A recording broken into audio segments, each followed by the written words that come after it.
మరొకసారి సాయంకాల సమయంలో మీతో కలిసి అంతసేపు దేవుని వాక్యాన్ని ధ్యానం చేయటకు దేవుడు నాకు ఇచ్చినటువంటి గొప్ప అవకాశాన్ని బట్టి దేవుని తెలియజేస్తున్నాను. సమయంలో మరి అనానుకూల పరిస్థితులు ఉన్నప్పటికీ కూడా మరి పరిచయించిన మీకందరికీ మన ప్రభువు క్రీస్తున్నామని తెలియజేస్తున్నారు. ఈరోజు మనము విమోచకుడు రెడీమర్ అనే ఒక అంశాన్ని గురించి కొన్ని వాక్యానుసారమైన విషయాలను మీతో కలిసి ధ్యానించాలని నేను ఇష్టపడుతున్నాను. విమోచకుడు రెడీమర్ ఈ యొక్క ధ్యానాంశంకు గాను ఏర్పాటు చేయబడిన దేవుని వాక్య భాగము రూతు గ్రంథము 4వ అధ్యాయము 6వ వచనాన్ని చదువుకుందాం. రూతు గ్రంథము 4వ అధ్యాయము 6వ వచనం.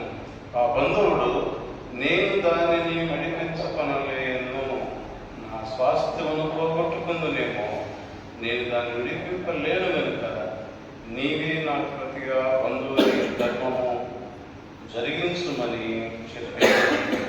నేను దాన్ని విడిపింపలేను కనుక నీవే నాకు ప్రతిగా బంధువుని ధర్మము జరిగించమని చెప్పాను. చిన్న ప్రార్థన చేసుకుంటాం. పరిశుద్ధ మా పరలోక తండ్రి, నీ ఘనమైన స్తోత్రాలు కలవ సర్వోన్నతుడా, సర్వశక్తిమంతుడా, సర్వాధికారి, జీవముల దేవాన్ని వందనాలు. గడిచిన కాలం అంతా మమ్మల్ని మా కుటుంబాలను నీ ఎన్ని శ్వాసం నుంచి ప్రార్థించిన ప్రతి ఒక్కరిని ఆశీర్వదించినావు, నీ కాపుదలు దయచేసినావు, ప్రతి విషయంలో నడిపించినావు దేవా, నీకు వందనాలు. నిన్ను కాయవాడు కొనుగోడు నిద్రపోవడానికి వాగ్దానం చేసిన దేవా, నిన్ను నమ్మిన వారి పట్ల నీకు చూపుతున్న మహోపకారములను బట్టి నీకు వందనాలు. సాయంకాల సమయంలో అనానుకూల వాతావరణం ఉన్నప్పటికీ ప్రభావ మమ్మల్ని అందరినీ ఈ స్థలంలో సమకూర్చున్నావు. సమయంలో ఈ వాక్యాన్ని మేము ధ్యానించలేగా అందులోని ఆత్మీయ సత్యం గ్రహించే జ్ఞానం మాకు లేదు ప్రభావ. నీ ఆత్మశక్తిని నడిపించి ఆత్మీయ శక్తులను బోధించమని, నీవే మహిమాగంతా పొందమని మమ్మల్ని ఆశీర్వదించమని మా ప్రభుని స్తుతిస్తున్నావు, మన ప్రార్థించి వెళ్తున్నావు తండ్రి. ప్రభునందుకు వెళ్ళారా ఈ యొక్క అంశం రెడీమర్, విమోచకుడు అనగానే మనకు ఎవరు జ్ఞాపకం వస్తారు? రెడీమర్ అనగానే యేసు ప్రభువు మనకు జ్ఞాపకం వస్తారు. ఇక్కడ మన చదువుతున్న వాక్య భాగంలో గమనించినట్లయితే మరి ఆ రోజుల్లో ఎవరైనా ఆస్తి కానీ భూమి కానీ అమ్ముతూ ఉంటే ఎవరు పడితే వాళ్ళు కొనుక్కునే అవకాశం లేదు. ఫస్ట్ ప్రిఫరెన్స్ ఎవరికంటే ఎవరైతే ఆ భూమి అమ్ముతారో వాళ్ళకు సమీప బంధువు అతనికి ఫస్ట్ ప్రిఫరెన్స్. అతను నేను దాన్ని కొనలేను, లేకపోతే దాన్ని విడిపించలేను అంటే ఆ తర్వాత బంధువు ఎవడున్నాడో అతనికి వస్తుంది. అలాగా ఒకరి నుంచి ఒకరికి అది ట్రాన్స్ఫర్ అవుతుంది. నేను కొంటాను, నేను కొనలేను అంటే ఆ తర్వాత అతనికి, అతను కూడా అవుతుందంటే ఆ తర్వాత అతనికి ఆ విడిపించే బాధ్యత, లేకపోతే ఆస్తిని పొలాన్ని కొనే హక్కు అతనికి ఉంటుంది. ఇక్కడ మనందరం గమనించినట్లయితే ఈ యొక్క రూతు గ్రంథం అంతా 4 అధ్యాయాల్లో మనందరికీ తెలిసిన విధంగా ప్రధానంగా 3 ప్రధానమైన క్యారెక్టర్స్ ఇక్కడ ఉన్నాయి. 1 రూతు, 2 నయోమి, 3 బోయస్. Ruth, Naomi, బోయస్. ఈ యొక్క వాక్య భాగంలో ప్రారంభంలో మనం గమనించినట్లయితే మొదటి అధ్యాయంలో బెత్లెహేములో కాపురం ఉన్న ఈ యొక్క ఎలీఫజు కుటుంబము, నయోమి, ఎలీఫజు అతని 2 కుమారుడు బెత్లెహేములో కరువు వచ్చిందని వాళ్ళు మోయాబు దేశానికి వెళ్ళిపోయారు. ఆ తర్వాత కొద్ది రోజులకు మరలా దేవుడు బెత్లెహేము అనగా రొట్టెల ఇల్లు,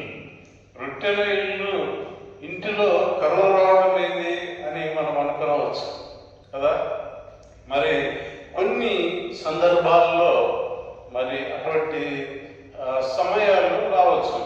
ఒక్కొక్కసారి మరి కరువును మనము గమనించినట్లయితే రెండు సందర్భాల్లో కరువు ఏర్పడుతుంది. ఒకటి అనావృష్టి, రెండు అతివృష్టి. అనావృష్టి అంటే సరైన వర్షాకాలంలో సరైన కాలంలో వర్షాలు పడకపోవటాన్ని అనావృష్టి అంటారు. వర్షాలు పడకపోతే మనందరికి తెలిసిన విధంగా పంటలు పండవు.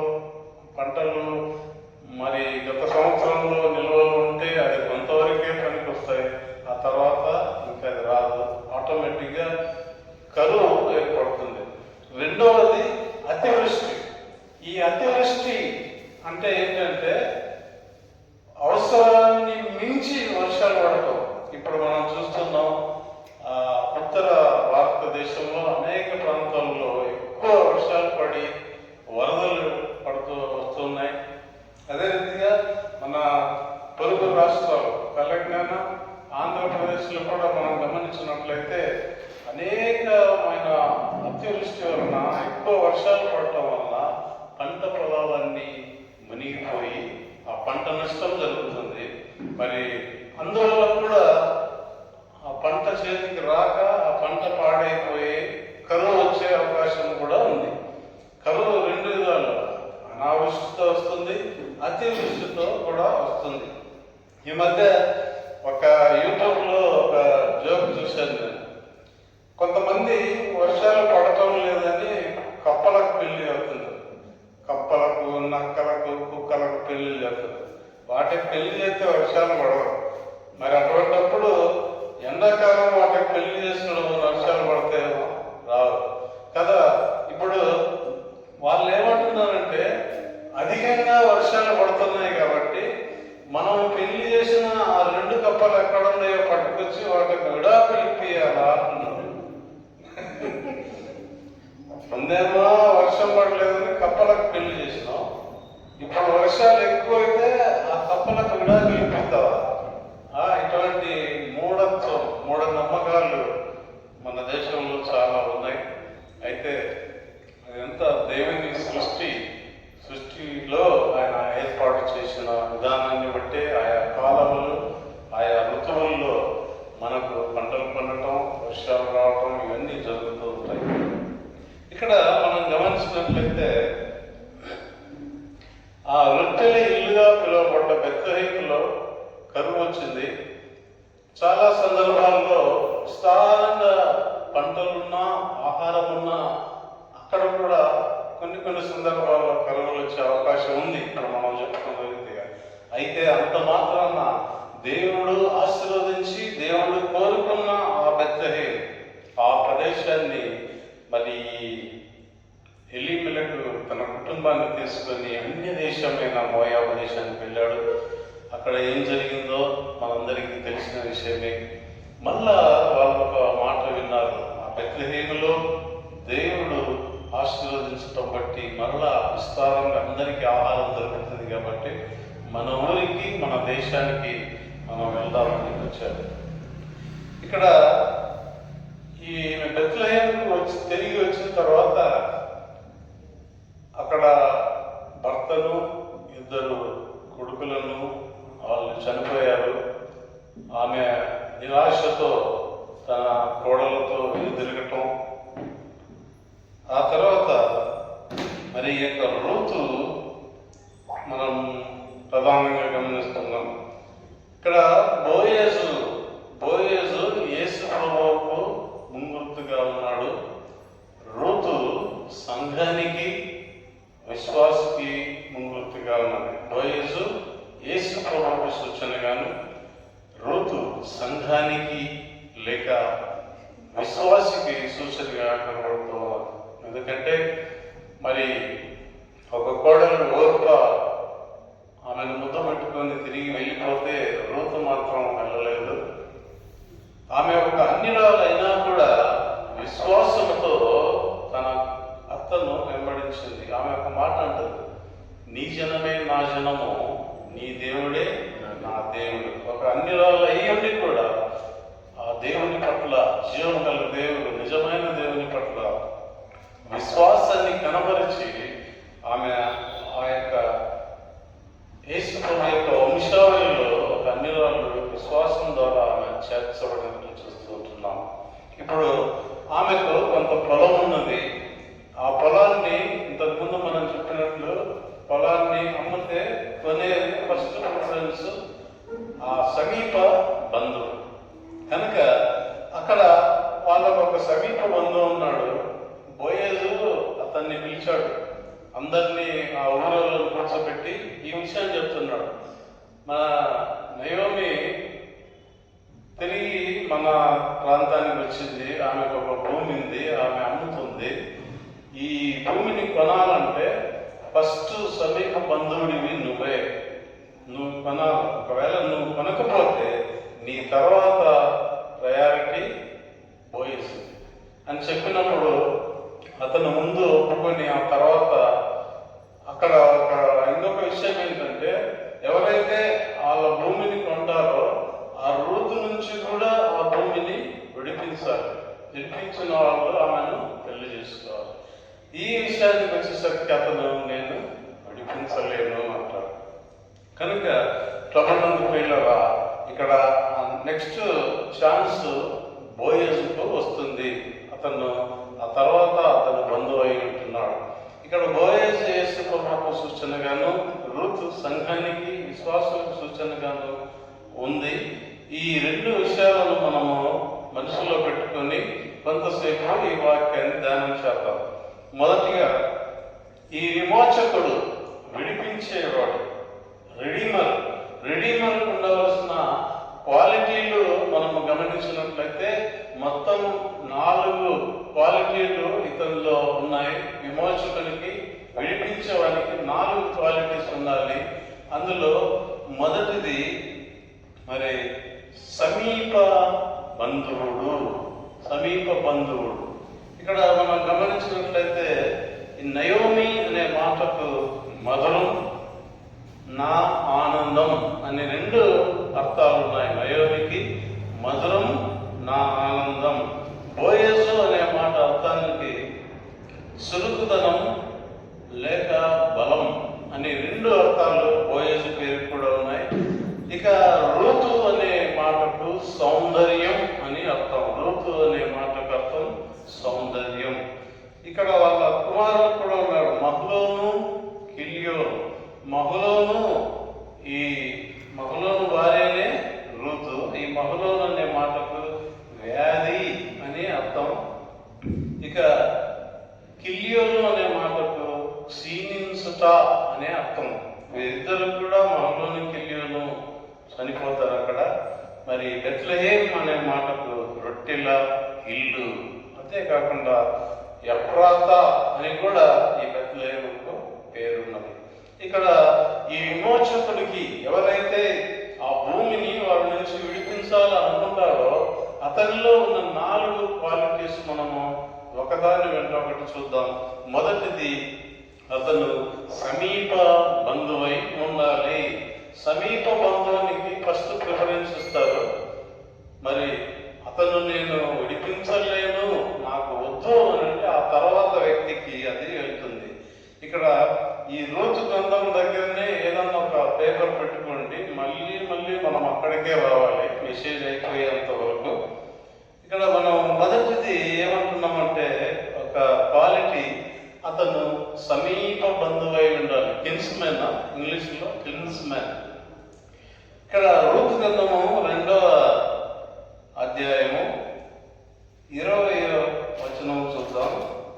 2:20. బ్రతికి ఉన్న వారికి, చచ్చిన వారికి ఉపకారము చేయక మానని ఇతడు యెహోవా చేత ఆశీర్వదింపబడును. రూతు గ్రంథము 2వ అధ్యాయం 20వ వచనం. అనెను, మరియు నయోమి, ఆ మనుష్యుడు మనకు సమీప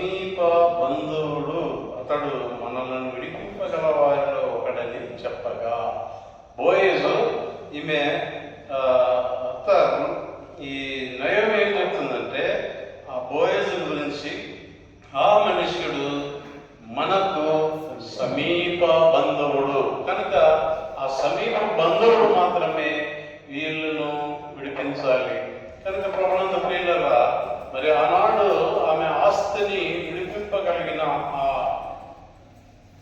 బోయజు సూచనగా యేసు ప్రభువు మనకు కనపడుతూ ఉన్నాడు.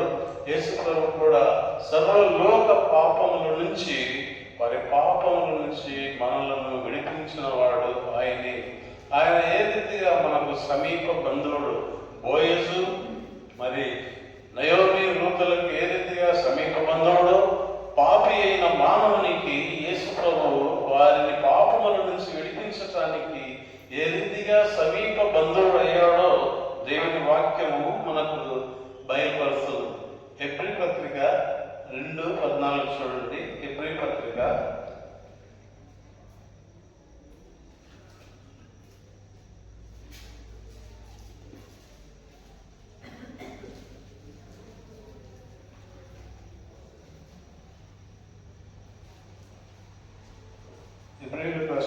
2:14. కాబట్టి ఆ పిల్లలు రక్త మాంసములు గలవారైనందున ఆ ప్రకారమే మరణం యొక్క బలము గల వారిని, అనగా అపవాదిని, మరణము ద్వారా నశింపజేయుటకును, జీవిత కాలమంతయు మరణ భయము చేత దాస్యమునకు లోబడిన వారిని విడిపించుటకును ఆయన కూడా రక్త మాంసములలో పాలివాడాయను. ఈ విడిపించే అతనికి ఉండవలసిన మొదటి క్వాలిటీ సమీప బంధువు అయి ఉన్నాడు. ఇక్కడ యేసు ప్రభువు గురించి మాట్లాడుతూ ఆ పిల్లలు రక్త మాంసములు గలవారైనందున, మనుషులు మరి రక్త మాంసములు గలవారై మరి దేవుని ఎదుట పాపము చేసి మరి రక్త మాంసములు ఆ ప్రకారమే మరణం యొక్క బలము గలవానిని, అనగా అపవాదికి మరణం విధించే యొక్క బలము ఉన్నది. ఏ రీతిగా అంటే, ఏ రీతిగా ఆదాము అవ్వలను పాపములో పడవేసినాడో, పాపం వలన వారికి మరణం వచ్చిందో, వాడికి ఆ మరణ బలము కలిగిన వాడై ఉండగా అపవాదిని మరణము ద్వారా నశింప చేయుటకు జీవిత కాలమంతయు మరణ భయం చేత దాస్యమునకు లోబడిన వారిని విడిపించుట. పాపం చేశాం, పాపం వలన వచ్చే జీతము మరణం. జీవితాంతం బ్రతికి ఉన్నంత కాలము మరణ భయము చేత ఆ దాస్యమునకు మనిషి లోబడి ఉంటున్నాడు. అందరికీ, చిన్నపిల్లలకు కూడా తెలుసు, మనము ఈ లోకంలో పుట్టిన ప్రతి ఒక్కరు ఏదో ఒక రోజు మరణించక తప్పదు. ఎందుకనగా ఆ పాపము చేసినందు వలన, పాపం వలన మరణము అందరికీ సంప్రాప్తమాయను అని వాక్యం బోధిస్తుంది. కాబట్టి ప్రతి ఒక్కరు కూడా మరణ భయం చేత దాస్యములో లోబడ్డారు. కాబట్టి వాళ్ళను విడిపించటానికి ఆయన కూడా, అనగా యేసు ప్రభువు కూడా రక్త మాంసములలో పాలివాడాయన.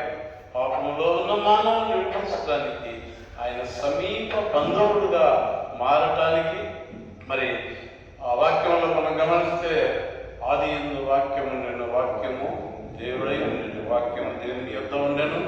మరి 14వ వచనానికి వచ్చేసరికి ఆ వాక్యమే శరీరధారి కృపాసక్తి సంపూర్ణుడిగా మన మధ్య నివసించింది. కాబట్టి మొట్టమొదట మనము చూసిన ఈ పాయింట్ ఏంటంటే, విడిపించేవాడు సమీప బంధువుడై ఉండాలి. మనము రక్త మాంసములు గలవారమై పాపం చేయటం బట్టి మనలను పాపం నుంచి విడిపించటానికి, మరణ భయం నుంచి విడిపించటానికి ఆయన కూడా రక్త మాంసములలో పాలివాడాయను. కనుక ప్రియులరా, మరి విడిపించేవాడికి ఉన్న మొదటి క్వాలిటీ ఏంటంటే, అతను సమీప బంధువై, ఆయన పరలోకాన్ని విడిచిపెట్టకూడని భాగ్యమని ఎంచుకొనక పాపి అయిన మానవుని కొరకు లోకానికి వచ్చాడు. నశించిన దాన్ని వెతికి రక్షించుటకే మనిషి కుమారుడు వచ్చాడని వాక్యంలో బోధిస్తున్నది. మరి ఆ మరణ భయం నుంచి విడిపించటానికి ఆయన మరణం నుండి మన్నుడు రక్త మాంసముల ద్వారా సమీప బంధువుడు అయ్యాడు. ఇక రెండవ పాయింట్ మనం గమనించినట్లయితే, మరి విమోచకునికి ఉండవలసిన రెండవ క్వాలిటీ ఏంటంటే, అతను స్వతంత్రుడై ఉండాలి. ఫ్రీ మ్యాన్ అయి ఉండాలి. సాధారణంగా విడిపించడం అనగానే బంధింపబడిన వారు, లేకపోతే హౌస్ అరెస్ట్ అయిన వారు, ఇటువంటి వారిని, కట్టబడిన వారిని విడిపించాలని అంటే ఏ కట్లు లేని వాడే ఉన్నారు. ఒక మనిషిని అక్కడ కట్టేశారు, ఆ విడిపించాలంటే ఎలా ఉండాలా? ఇంకొక కట్టేసినోడు పోయి విడిపించడానికి చేతగా. కనుక మరి ఈ విమోచకుడు రెడీమర్కు రెండవ క్వాలిటీ అంటే అతను స్వతంత్రుడై ఉండాలి, ఫ్రీగా ఉండాలి. ఏ విషయంలో కూడా అతను ఎటువంటి బంధనంలో కానీ ఎటువంటి అడ్డంకులు కానీ అతనికి ఉండకూడదు. అట్టివాడే ఒక బంధించిన వాడిని, ఒక కట్టబడిన వాడిని, ఒక ఇంట్లో బంధించబడిన వాడిని ఆయన మాత్రమే విడిపించగలడు. అతను స్వతంత్రుడై ఉండగలననే మాటను మనం గమనించినట్లయితే రూతు గ్రంథము 2వ అధ్యాయము 8-9 వచనాలను చూద్దాం. రూతు గ్రంథం 2వ అధ్యాయం 8-9 వచనాలు. అప్పుడు బోయజు రూతుతో, నా కుమారి, నా మాట వినుము, వేరొక పొలంలో ఏరుకుంటకు పోవద్దు, దీనిని విడిచిపోవద్దు, ఇచ్చట నా పనికత్తెల యొద్ద నిలకడగా ఉండుము. వారు కోయలు చేను కనిపెట్టి వారిని వెంబడించు, నా పనికత్తెల యొద్ద. బోయజు రూతుతో అంటున్నాడు. రెండవ క్వాలిటీ, అతను స్వతంత్రుడై ఉండాలి. ఇతను బహు ధనవంతుడు, అనేకమైన పొలాలు అతనికి ఉండటం వల్ల ఆ పొలంలో కోత కోసే వారి దగ్గరికి ఆమె రూతు వెళ్ళినప్పుడు అతను అంటున్నాడు, రూతుతో, నా కుమారి, నా మాట వినుము. మనము బంధింపబడిన వారిని విడిపించాలంటే ఆ విమోచకుని మాట మనం వినాలి. దేవుని మనము పాప బంధకముల నుంచి మనము విడిపింపబడాలంటే ముందుగా దేవుని యొక్క వాక్యాన్ని మనం విని ఆ వాక్యానుసారంగా దేవుని ఎదుట మన పాపములను మనము ఒప్పుకోవాలి. నా మాట వినుము, వేరొక పొలంలో ఏరుకొనుటకు పోవద్దు. ఈ యొక్క పొలము, వేరొక పొలము అనేది లోకానికి సాదృశ్యంగా ఉన్నది. ఒకవేళ దేవుని చేత ఈ యొక్క పాప బంధకాల నుంచి మరనేకమైన బంధకాల నుంచి విడిపించబడాలి అని అంటే వేరొక పొలము అయినా ఈ లోకానుసారమైన జీవితంలోనికి మనము వెళ్ళకూడదు. ఈరోజు మనం అనుకోవచ్చు, మనం ఎటువంటి బంధకాలు మనకు లేవే, మనం ఎందుకు విడిపింపబడాలి అని మనం అనుకోవచ్చు. మానవునికి అనేకమైన బంధకాలు ఉన్నాయి. పాపపు బంధకం ఉంది, మరి డబ్బుల విషయమైన అనేక బంధకాలు ఉన్నాయి, వ్యాధి అనే బంధకాలు ఉన్నాయి. మరి రకరకాల ఎవరికి తగినట్టుగా వాళ్ళు అనేకమైన చూడటానికి బయటికి బాగానే కనిపించవచ్చు, అంత బాగానే ఫ్రీగానే నేనున్నాను అని అనుకోవచ్చు, ఇతరులకు చెప్పవచ్చు. కానీ కనపడని బంధకాలు మనిషిని ఈరోజు వెంటాడుతున్నాయి. కనుక వేరొక పొలంలోనికి పోవద్దు, దీనిని విడిచిపోవద్దు, నా మాట విను. మరి ఈ పొలాన్ని అనగా ఈ యొక్క దైవ సంబంధమైన సహవాసాన్ని నువ్వు విడిచిపోవద్దు. అదే రీతిగా ఇచ్చట నా పనికత్తెల వద్ద నిలకడగా ఉండము, వారు కోయలు చేను కనిపెట్టి వారిని వెంబడించు. ఈ మాటలన్నీ ఒక వ్యక్తి ఎలా చెప్పగలడంటే అతను స్వతంత్రుడై ఉన్నప్పుడు మాత్రమే చెప్పగలడు. ఎందుకంటే ఆ ఆస్తి అంతా అతనిది, ఆ పొలం అతనిది, అతని దగ్గర పనిచేసే వాళ్ళు అతను ఏం చెప్తే అతని మాట వినాలి. అతనికి ఇష్టమైనంత జీతము అతను ఇస్తాడు. ఎందుకంటే అది ఆ ఆస్తి అంతా ఆయనది, కూడా ధనము ఆయనది. ఆయనకి ఇష్టం వచ్చినట్టుగా అతను చేయగలడు. అలా ఇవన్నీ చేయడానికి అతన్ని స్వతంత్రుడై ఉంటున్నాడు. మనము ఈ యొక్క చేనులో పనిచేసే వాళ్ళ గురించి ఒక వాక్య భాగంలో మనం గమనించినట్లయితే, మరి ఉదయాన్నే కొంతమంది వచ్చారు, మధ్యాహ్నం వచ్చారు, 3 గంటలకు వచ్చారు, 4 గంటలకు వచ్చారు. వాళ్ళు అంటున్నారు, పొద్దున్న నుంచి మేము పనిచేస్తే మాకు ఇంతేనా? వాళ్ళు అనుకున్నారు మాకు ఎక్కువ ఇస్తాడేమో వాళ్ళకంటే, వాళ్ళు లాస్ట్లో వచ్చాడు. వాళ్ళు అన్నారు మాకు ఇంతేనా, వాళ్ళతో పాటు సమానంగా ఇస్తున్నామని అడిగినప్పుడు ఆ యజమానుడు ఏమన్నాడంటే, నా పని వాళ్ళు నాకు అవసరం,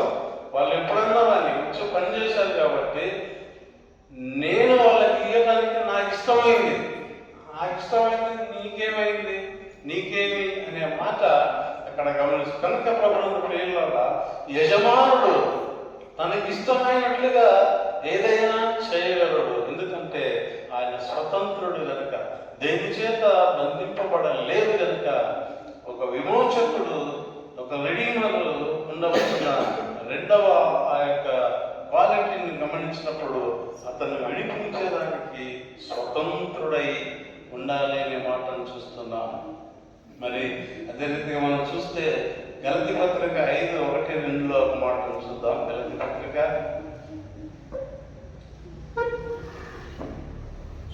5:2 మొదటి వచనం చూద్దాం. స్వేచ్ఛగా ఉండడానికి క్రీస్తు మనల్ని విడిపించు. అదే 5:1 ఈ స్వాతంత్రము అనుగ్రహించి క్రీస్తు మనలను స్వతంత్రులుగా చేసి ఉన్నాడు. కాబట్టి మీరు స్థిరముగా నిలిచి మరలా దాస్యమును కాడి కింద చిక్కుకొనడి. ఈ స్వాతంత్ర్యం మనకు అనుగ్రహించి మనలను స్వతంత్రులుగా చేసి ఉన్నాడు. ఎప్పుడైతే ఆ పొలాన్ని ఆయన కొన్నాడో, ఆయన విడిపించాడో, మరి వాళ్ళను దాని నుంచి స్వతంత్రులుగా చేశాడు. కనుక మరి ఆయన విమోచకులకు ఉండవలసిన క్వాలిటీ, ఆయన స్వతంత్రుడు కనుక ఆయన నమ్మిన బిడ్డలను క్రీస్తు మనలను కూడా స్వతంత్రులుగా చేసి ఉన్నాడు. మరలా మీరు దాస్యమును కాడి క్రింద, అనగా పాపము, మరి పాపం నుంచి మనలను ఆయన విడిపించాడు కనుక తిరిగి పాపము అనే దాస్యం క్రింద మరి చిక్కుకొనకుడి అనే మాట మరి పౌలు గారు ఇక్కడ తెలియజేస్తూ ఉన్నాడు. అదే రీతిగా ఇక మూడవ క్వాలిటీని, ఒక విమోచకుడికి ఉండవలసిన మూడవ క్వాలిటీని మనం గమనించినట్లయితే అతను విమోచింప శక్తి గలవాడై ఉండాలి. విడిపించాలంటే, ఒక బంధించబడిన వాడిని మరి విడిపించాలంటే ఆ విడిపించేవాడు శక్తివంతుడై ఉండాలి, ధైర్యవంతుడై ఉండాలి. కనుక ఇతను విమోచింప శక్తి గలవాడు అని మనం చూస్తున్నాం. అదే ఋతు గ్రంథం 2:20 వచనాన్ని మనం గమనించినట్లయితే, బ్రతికి ఉన్నవారికి చచ్చిన వారికి ఉపకారం చేయడం మానని ఇతడు యెహోవా చేత ఆశీర్వదింపబడును గాక అని తన కోడలతో నేను, మరియు నయోమి ఆ మనుషుడు మనకు సమీప బంధువుడు, అతను మనలను విడిపింపగల వారిలో ఒకడని చెప్పగా, అతను బోయజు మనలను విడిపింపగల వారిలో ఒకడు. విడిపించే వారికి ఆ పాప బంధకాల నుంచి విడిపించే శక్తి కలిగి ఉండాలి. ఆ విడిపించేవాడు పాపము లేనివాడై ఉండాలి. ఆయన బోయజు ఆ ఊరిలో, లేకపోతే ఆ గ్రామంలో మంచి పేరు పొందినవాడు, ధనవంతుడు, ధైర్యవంతుడు, అందరిలో మంచి పేరు పొందినవాడు. ఇది ఈ నయోమి ఏమంటుందంటే, అతను మనలను విడిపింపగల వారిలో ఒకడు, విడిపింపగల శక్తి కలిగిన వాడు. కనుక మనం గమనించినట్లయితే, మరి సాధారణంగా ఎవరైనా అరెస్ట్ చేశారు అనుకుందాం. అరెస్ట్ చేస్తే బెయిల్ అడుగుతారు. బెయిల్ అడిగినప్పుడు ఎవరు పడితే వాళ్ళు బెయిల్ తెచ్చుకుంటారు. వాళ్ళకు బాగా మంచి హై ఇన్ఫ్లుయెన్స్ ఉన్నదా, ఆ ఇన్ఫ్లుయెన్స్ బెయిల్ కూడా ఇంత డబ్బు కట్టాలా అని ఉంటుంది. మరి అతను వినిపించేవాడు మంచి హై ఇన్ఫ్లుయెన్స్ అయి ఉండాలా, అంత డబ్బు కట్టగలిగిన వాడై ఉండాలా. మరి అతను బెయిల్ అప్లై చేస్తే రిజెక్ట్ కాకుండా అది రాగలగాలి. ఇన్ని ప్రాసెస్ దాంట్లో ఉంటాయి ఒక బెయిల్ రావాలంటే. కనుక అతన్ని విడిపించాలంటే ఆ బెయిల్ ఇచ్చేవాడు మంచి వ్యక్తి అయి ఉండాలి. అన్ని విధాలుగా ఆ సొసైటీలో హై ఇన్ఫ్లుయెన్స్ ఉండాలా, ధనవంతుడై ఉండాలా, మంచి పేరు పొందిన వాడై ఉండాలా. అటువంటి వారు బెయిల్ ఇస్తే వాళ్ళని జైల్లో నుంచి వదిలిపెడతారు. కనుక పిల్లరా, మరి విమోచకుడు, విడిపించేవాడు ఎటువంటి వాడై ఉండాలంటే శక్తి కలిగిన వాడై ఉండాలి.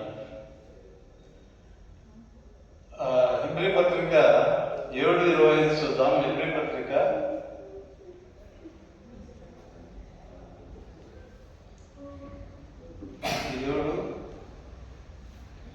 7:25. ఈయన తన ద్వారా దేవుని యొద్దకు పక్షమున విజ్ఞాపనం చేయుటకు నిరంతరం జీవిస్తున్నాడు కనుక వారిని సంపూర్ణంగా రక్షించుటకు శక్తిమంతుడై ఉన్నాడు.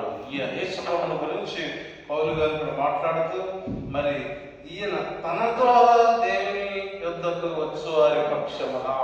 ప్రభు ఏమన్నాడంటే, నేనే మార్గము, నా ద్వారానే తప్ప తండ్రి యొద్దకు ఎవరు కూడా రాలేడు. మరి ఆ రోజు నోవహు యొక్క ఓడను మనం గమనించినట్లయితే ఆ ఓడకు ఎన్ని తలుపులు ఉన్నాయి? నోవహు చేసిన ఓడకు తలుపులు ఎన్ని? ఒకటే తలుపు. అది రక్షణను, ఆ నోవహు చేసిన ఆ ఓడ రక్షణను సూచిస్తుంది. ఆ తలుపు వేసింది ఎవరు? దేవుడే వేసాడు. దేవుడు వేస్తే ఎవరు తీయలేరు, ఆయన తీస్తే ఎవరు వేయలేరు. ఒకవేళ ఆ ఓడ జల ప్రవాహంలో అది తేలుతూ ఉన్నప్పుడు, అది మొదలైనప్పుడు, ఒకవేళ నోవహు కింద కలిపేసింటే ఏం జరిగేదంటే, ఆ నోవహు బాగా చూసి ఏమంటే మా తమ్ముడు నీళ్ళలో కొట్టకపోతాడు, నోవహు పోయి తలుపు తీసుకుంటాడేమో, నా బావ అన్ని పోతున్నాడు నీళ్ళలో కదా. అందుకే ఆ రక్షణ కూడా ఒకే తలుపు, ఆ తలుపు వేసింది కూడా దేవుడే. ఆ రక్షణ యేసుప్రభు ద్వారానే వస్తుంది. అందుకే నా ద్వారా తప్ప ఎవరు కూడా తండ్రి యొద్దకు రాలేడు అంటున్నాడు. కనుక తన ద్వారా దేవుని యొద్దకు వచ్చి వారి పక్షమున విజ్ఞాపనం చేయుటకు నిరంతరం జీవించుచున్నాడు కనుక వారిని సంపూర్ణంగా రక్షించుటకు శక్తిమంతుడై ఉంటున్నాడు. కనుక ప్రభువుని ప్రియులారా, మరి పాపము నుంచి విడిపించి రక్షణ కలుగజేసే శక్తి యేసుప్రభువుకు మాత్రమే ఉన్నది. అనేక మంది లోకంలో ఎంతో మంది దేవుళ్ళుగా పిలువబడ్డ వారు ఉన్నారు, కానీ ఎవరు కూడా పాపం నుంచి విడిపించలేకపోయారు. యేసుప్రభువు మాత్రమే రక్షించుటకు, విడిపించుటకు శక్తిమంతుడై ఉన్నాడు, శక్తి గలవాడై ఉన్నాడు. ఇక నాలుగవది, చివరి పాయింట్ మనం గమనించినట్టు, విమోచనకి ఉండవలసిన క్వాలిటీ, విమోచించుటకు ఇష్టపడేవాడు. విడిపించాలంటే దానికి ఇష్టం ఉండాలి. ఇప్పుడే మరి మనం చెప్పుకున్నట్టు రీతిగా ఎవరినైనా మనం విడిపించాలని అంటే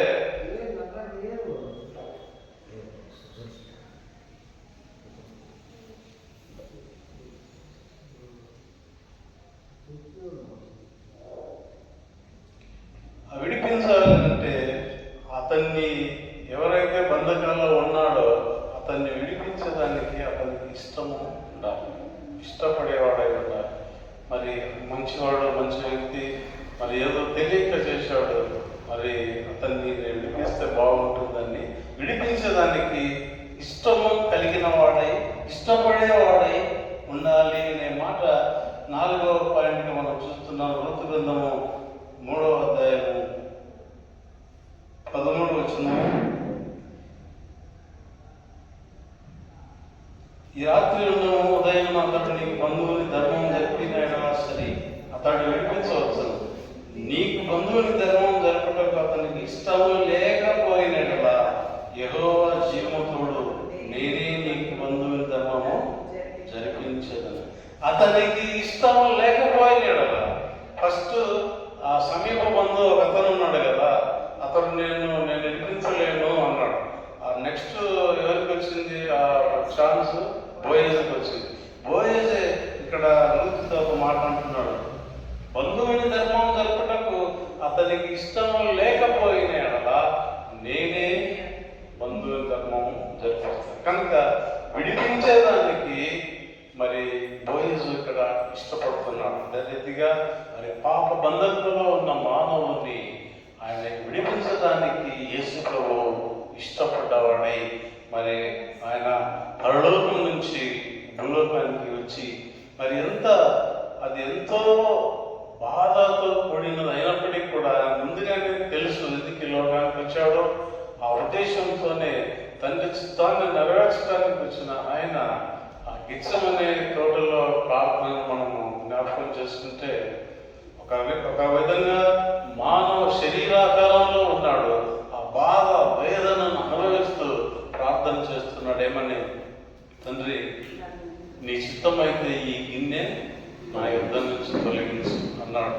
ఆ తర్వాత నా ఇష్టం కాదు, నీ చిత్తమే సిద్ధించుగాక.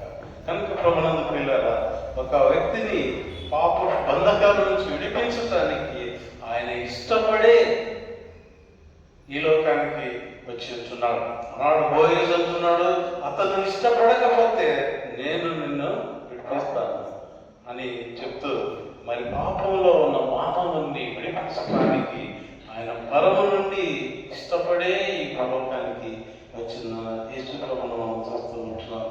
గలతీ పత్రిక 1వ అధ్యాయము 4వ వచనం చూడండి. గలతీ పత్రిక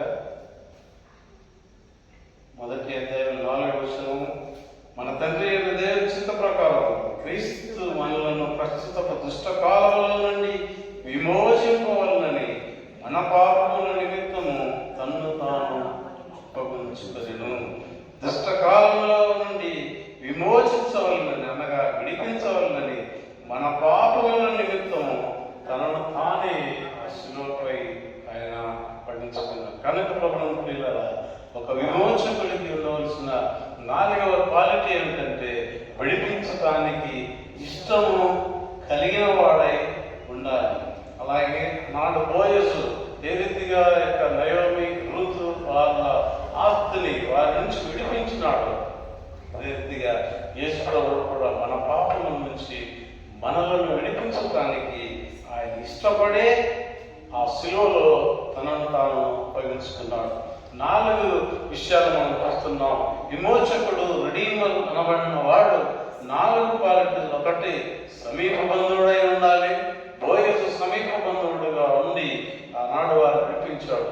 యేసు ప్రభువు కూడా మనలాగా రక్తమాంసములను ధరించుకున్న వాడై ఆ రీతిగా మనకు సమీప బంధువై మనలను విడిపించినాడు. 2వది, విడిపించేవాడు స్వతంత్రుడై ఉండాలి.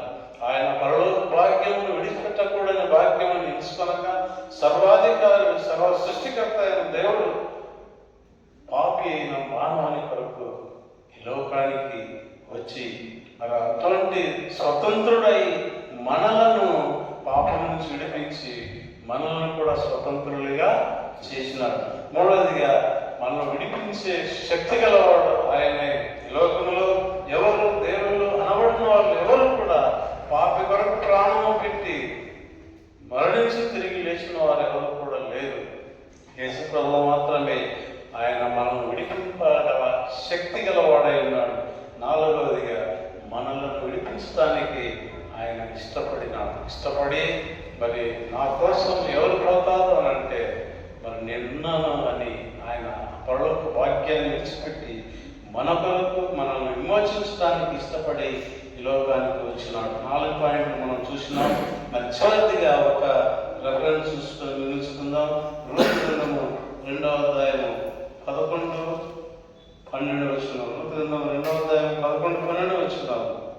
నీవు నీ తల్లిదండ్రులను నీ జన్మభూమి నుంచి ఇంతకు ముందు నీవు ఎరుగని జన్మ వద్దకు వచ్చితివి. యెహోవా నీవు చేసిన దానికి ప్రతిఫలమిచ్చును. ఇశ్రాయేలు దేవుడు యెహోవా రెక్కల కింద సురక్షితంగా ఉన్నట్లు నీవు వచ్చితివి. ఆయన నీకు సంపూర్ణమైన బహుమానం ఇచ్చునని ఆమెకు ఉత్తరమిచ్చాను. కనుక బోయజు అంటున్నాడు, నీవు నీ తల్లిదండ్రులను నీ జన్మభూమిని విడిచి ఆమెకు అన్ని వాళ్ళై ఉన్నప్పటికీ తన హక్కుతో నీ జనమే నా జనము, నీ దేవుడే నా దేవుడు అని చెప్పి ఆమెను విశ్వాసంతో వెంబడించింది కనుక నీ జన్మభూమిని తల్లిదండ్రులు విడిచి నీవు ఎరుగని జన్మకు వచ్చింది. నీవు చేసిన దానికి యెహోవా ప్రతిఫలమిచ్చును. కనుక ప్రభువునందు ప్రియులారా, పాపం బంధకముల నుంచి మనల్ని విడిపించిన ఆ యేసు ప్రభువును విశ్వాసించిన మనము కూడా ప్రభువు దగ్గరికి వచ్చినప్పుడు మరి యెహోవా రెక్కల కింద సురక్షితంగా ఉండనట్లు నీవు వచ్చితివి. ఆయన సంపూర్ణమైన బహుమానం నీకు ఇస్తాడు. కనుక పాపములను ఆయన ఎదుట మనం ఒప్పుకొని ఆయన శిలువ రక్తము చేత కడగబడిన మనము నా విమోచకుడు యేసయ్యే అని చెప్పి ఆయన ఎన్ని విధాలుగా మన విమోచకుడు అయ్యాడో మనం ధ్యానం చేసిన వాక్యానుసారంగా ధ్యానం చేసిన మనము ఇప్పుడు ఏమయ్యామంటే ఆయన రెక్కల కింద సురక్షితంగా పొందటానికి మనం వచ్చాము. యేసు ప్రభువును సొంత రక్షకుని అంగీకరించి మరి రక్షణ అనుభవం కలిగి ఆయనే నా రక్షకుడిని నమ్మి ఆయన రెక్కల కిందికి వచ్చిన మనకు ఆయన ఏమిస్తారంట?